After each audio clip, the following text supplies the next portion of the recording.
여러분, 손해보는 삶을 사는 사람이 있습니다. 계산하지 않는 사람, 돌아올 것을 기대하지 않고 베푸는 사람, 자기 밥을 남에게 주고 자신은 굶는 사람. 세상은 그런 사람을 보고 말합니다. 저 사람은 바보야. 오늘 이야기의 주인공은 그런 사람입니다. 이름은 보름이. 경상도 산골 마을의 머슴이었습니다. 마을 사람들은 그를 바보라 불렀습니다. 아무리 이용당해도 화내지 않았고, 굶는 사람을 보면 자기 것을 나눠줬고, 무거운 짐을 든 노인을 보면 자기 일을 멈추고 달려갔습니다. 덕분에 늘 가난했습니다. 덕분에 늘 손해를 봤습니다. 그런 보름이가 어느 눈 내리는 밤, 산길에서 쓰러진 여인을 발견합니다. 데려올 이유가 없었습니다. 자신도 빠듯했습니다. 마을 사람들이 뭐라 할 것도 뻔했습니다. 그러나 보름이는 망설이지 않았습니다. 그 선택이 어떤 결과를 낳았는지 오늘 이야기에서 들려드리겠습니다. 세상이 바보라 부르는 사람이 결국 가장 큰 복을 받는 이야기. 지금부터 시작합니다. 경상도 깊은 산자락에 기댄 작은 마을 솔재. 소나무가 많아서 솔재라 불리는 마을이었습니다. 집이 20채 남짓 있었고 모두 농사로 먹고 사는 사람들이었습니다. 그 마을에서 가장 큰 집안은 윤대감 댁이었습니다. 논밭이 가장 많았고 하인도 여럿 있었습니다. 그 윤대감 댁에서 일하는 머슴 중에 보름이가 있었습니다. 나이는 30 언저리. 체구가 크고 힘이 셌습니다. 일을 잘했습니다. 새벽에 가장 먼저 나오고 해가 진 뒤에 가장 나중에 들어갔습니다. 그 일솜씨만큼은 마을에서 따라갈 사람이 없었습니다. 그런데 마을 사람들은 보름이를 볼 때마다 고개를 저었습니다. 이유는 하나였습니다. 너무 퍼졌습니다. 장에서 돌아오다 빈손인 안악을 보면 자기 짐에서 뭔가를 꺼내줬습니다. 길에서 넘어진 노인을 보면 업어서 집까지 데려다 줬습니다. 이웃집 아이가 밥을 못 먹었다는 소리가 들리면 자기 저녁을 나눠줬습니다.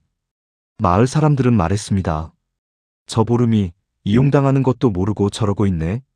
저러니까 평생 머슴살이지. 제 앞가림도 못하면서 남 걱정은. 보름이는 그런 말을 들어도 웃었습니다. 내가 조금 덜 먹으면 누군가는 오늘 밤을 넘기지 않겠습니까? 마을 사람들이 더 비웃었습니다. 바보 같은 소리. 보름이는 그 말에도 그냥 웃었습니다. 한 번은 이런 일이 있었습니다. 가을 수확이 끝난 뒤 마을 아이 하나가 울면서 길을 걷고 있었습니다. 보름이가 왜 우냐고 물었더니 오늘 집에 먹을 것이 없다는 것이었습니다. 보름이는 품에서 보리떡 2개를 꺼냈습니다. 그날 자기 점심이었습니다. 여기. 아이가 받아서 먹었습니다. 보름이는 그날 저녁까지 아무것도 먹지 않았습니다. 마을 사람들이 그것을 보고 말했습니다. 저러니까 평생 가난하지. 보름이는 그 말에도 그냥 웃었습니다. 그리고 다음 날 또 똑같이 살았습니다. 그해 겨울은 눈이 많이 왔습니다. 음력 섣달이 막 시작되던 어느 저녁이었습니다. 보름이는 읍내장에 다녀오는 길이었습니다. 윤대감 댁 심부름이었습니다. 돌아오는 길에 눈이 내리기 시작했습니다. 처음엔 가늘었습니다. 그러나 솔재로 들어오는 산길에 접어들 무렵에는 눈이 굵어졌습니다. 바람도 불었습니다. 보름이는 걸음을 빨리 했습니다. 그런데 산길 중간쯤에서 발이 멈췄습니다. 소리가 들렸습니다. 작고 가냘픈 소리였습니다. 처음엔 바람 소리인 줄 알았습니다. 그런데 아니었습니다. 사람 소리였습니다. 보름이가 소리나는 쪽으로 발을 옮겼습니다. 길 옆 바위 아래였습니다. 여인이 쓰러져 있었습니다. 나이는 20 중반쯤으로 보였습니다. 옷이 얇았습니다. 이 추위에 이 옷으로 길을 걷다가 쓰러진 것이었습니다. 얼굴이 창백했습니다. 손이 차가웠습니다. 그러나 숨이 붙어 있었습니다. 보름이는 주변을 둘러봤습니다. 아무도 없었습니다. 어두웠습니다. 눈은 더 세게 내리고 있었습니다. 보름이는 잠깐 멈췄습니다. 이 여인을 데려가면 윤대감한테 뭐라는 소리를 들을 것이 뻔했습니다. 집안에 출신 모르는 여인을 들였다고. 심부름짐은 어쩔 거냐고. 월삭해서 떼겠다고. 보름이는 여인의 손을 다시 봤습니다. 차가웠습니다. 이 손이 이 추위에 더 있으면 안 됐습니다. 보름이는 잠시 눈을 감았습니다. 머릿속에는 윤대감의 얼굴이 떠올랐습니다. 쓸데없는 짓 하지 마라는 말이 귓가에 맴돌았습니다. 그리고 곧 마을 사람들의 비웃음도 떠올랐습니다. 또 쓸데없는 짓 한다고 하겠지. 하지만 그보다 더 크게 들리는 것이 있었습니다. 아주 작고 희미한 숨소리였습니다. 보름이는 눈을 떴습니다. 사람이잖아. 그 한마디가 끝이었습니다. 그는 더 생각하지 않았습니다. 계산도 하지 않았습니다. 손에도 이유, 일도 떠올리지 않았습니다. 그저 눈앞에 있는 사람을 보았습니다. 그리고 움직였습니다. 보름이는 등에 지고 있던 짐을 내렸습니다. 윤대감 댁에 가져다 줄 물건들이었습니다. 그것을 한쪽 바위 위에 올려뒀습니다. 자신의 솜 두루마기를 벗었습니다. 여인에게 덮었습니다. 그리고 여인을 등에 업었습니다. 무거웠습니다. 두루마기도 없이 눈속을 걸었습니다. 추웠습니다. 바람이 얼굴을 때렸습니다. 그러나 보름이는 걸었습니다. 마을까지 1시간 거리를. 마을에 들어서며 보름이는 생각했습니다. 이 여인을 어디로 데려가야 할까? 자기 방이 있었습니다. 머슴들이 함께 쓰는 좁은 방이었습니다. 다른 머슴들이 이상하게 볼 것이었습니다. 그러나 지금은 그것이 중요하지 않았습니다. 그곳으로 갔습니다. 다음 날 아침, 마을이 시끄러워졌습니다. 보름이가 밤중에 여인을 데려왔다고? 어디서 데려온 거야? 산길에서 쓰러진 걸 데려왔다더라. 마을 사람들이 수군거렸습니다. 윤대감은 보름이를 불렀습니다. 네가 어젯밤 심부름짐은 어디에 뒀느냐? 보름이가 고개를 숙였습니다. 길에 두고 왔습니다. 여인을 업고 오다 보니 윤대감이 눈썹을 올렸습니다. 내 물건을 길에 버렸다는 것이냐? 눈에 덮였을 것입니다. 오늘 가서 가져오겠습니다. 가져와도 이미 못 쓰게 됐을 것이다. 네 월삭해서 떼겠다. 보름이가 고개를 끄덕였습니다. 알겠습니다. 그리고 돌아섰습니다. 윤대감이 말했습니다. 그 여인은 어서 내보내라. 출신도 모르는 사람을 집안에 들이다니. 보름이가 말했습니다. 아직 몸이 회복되지 않았습니다. 조금만 더. 윤대감이 눈을 가늘게 떴습니다. 보름이, 네가 무슨 생각인지 알겠다만 그냥 사람이 죽어가고 있어서 데려온 것입니다. 다른 생각은 없습니다. 보름이는 그 자리를 나왔습니다. 마을 사람들의 시선이 보름이를 따라갔습니다. 사흘 뒤 여인이 눈을 떴습니다. 보름이가 옆에 앉아 있었습니다. 여인이 천장을 보다가 고개를 돌렸습니다. 어디입니까? 솔제 마을입니다. 산길에서 쓰러져 계셨습니다. 여인이 일어나려 했습니다. 아직 무리입니다. 저는 빨리 가야 합니다. 어디를 가십니까? 여인이 잠시 말이 없었습니다. 갈 곳이 없습니다. 보름이가 말했습니다. 그러면 몸이 나을 때까지 여기 계십시오. 여인의 이름은 초록이었습니다. 부모를 일찍 여의고 먼 친척 집에서 살았습니다. 그 집에서도 쫓겨난 뒤 여러 마을을 떠돌다가 이 산길까지 왔습니다. 갈 곳이 없었습니다. 먹은 것도 없었습니다. 보름이는 그 이야기를 들으면서 아무 말도 하지 않았습니다. 그리고 저녁에 죽 한 그릇을 가져다 줬습니다. 초록이 받아서 먹다가 멈췄습니다.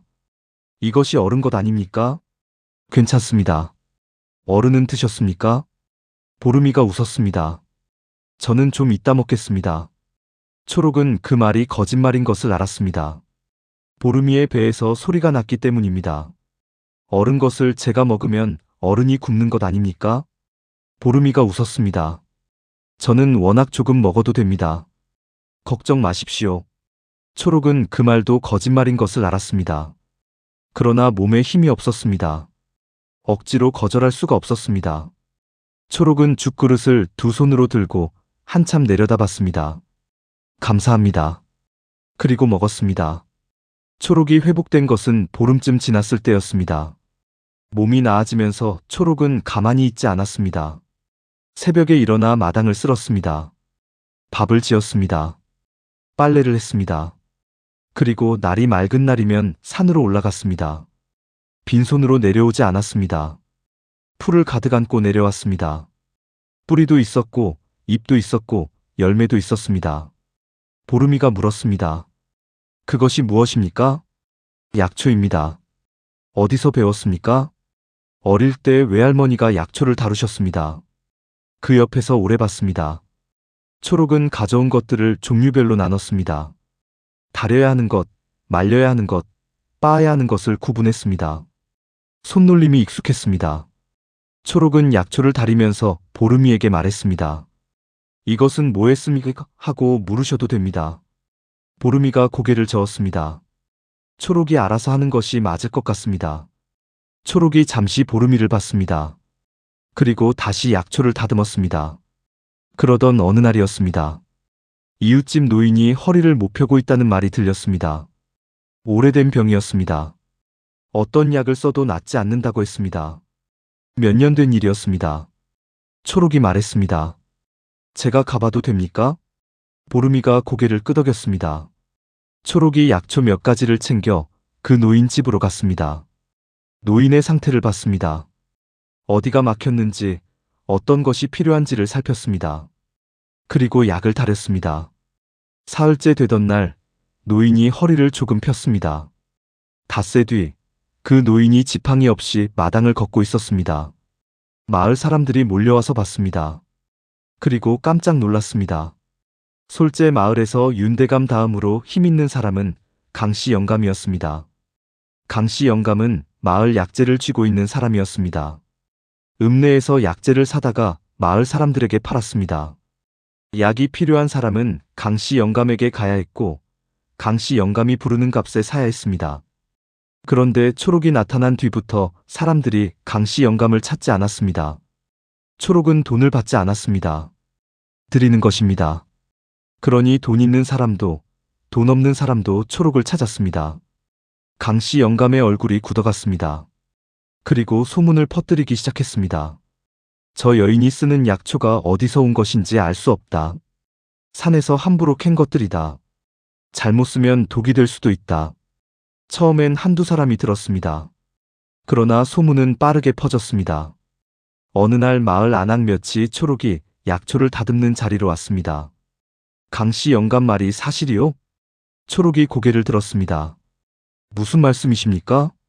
당신이 가짜 약초를 쓴다는 말이요. 초록이 다듬던 것을 내려놓았습니다.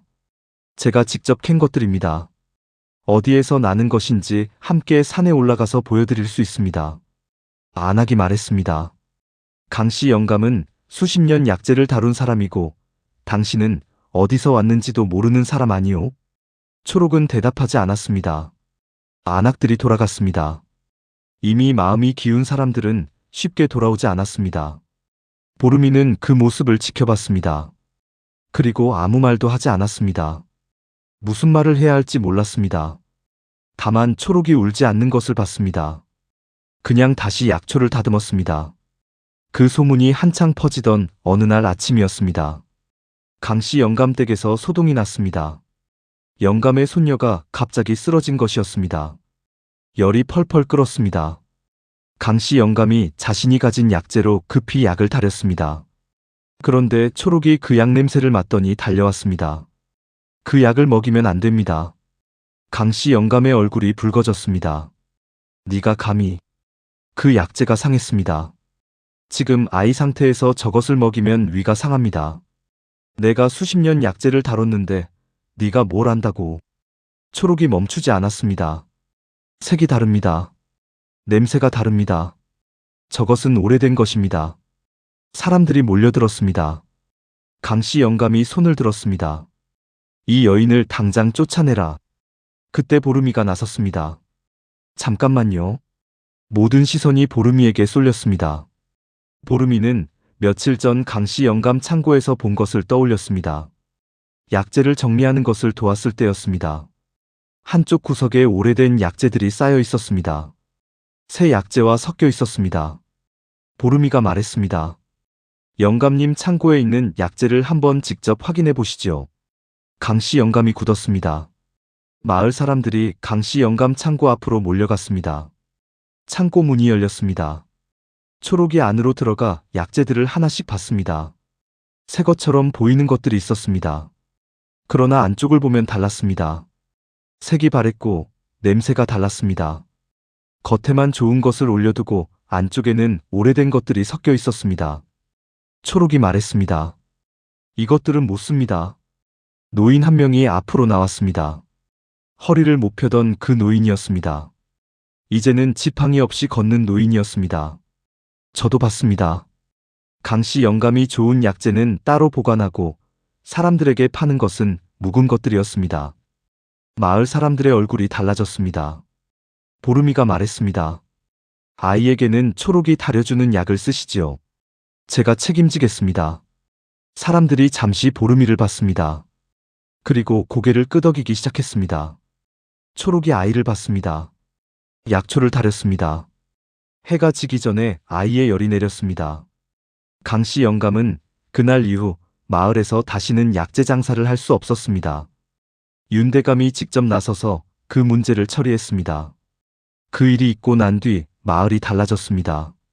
초록에게 약을 받으러 오는 사람들이 전보다 더 많아졌습니다. 이제는 멀리서도 왔습니다. 이웃 마을에서도 왔습니다. 초록은 여전히 돈을 받지 않았습니다. 형편이 되시는 분들은 다음에 곡식이든 뭐든 조금 가져오시면 됩니다. 형편이 안 되시면 그냥 가시면 됩니다. 사람들이 그 말을 듣고 오히려 더 챙겨왔습니다. 작은 방 하나이던 공간이 방 2칸짜리로 늘었습니다. 마을 사람들이 직접 고쳐줬습니다. 그리고 보름이도 달라졌습니다. 여전히 일을 잘했습니다. 여전히 남을 도왔습니다. 그러나 전과 달리 사람들이 그것을 보는 눈이 달라졌습니다. 보름이가 그냥 퍼주는 게 아니었어. 저 사람이 데려온 초록이가 우리 마을을 살렸잖아.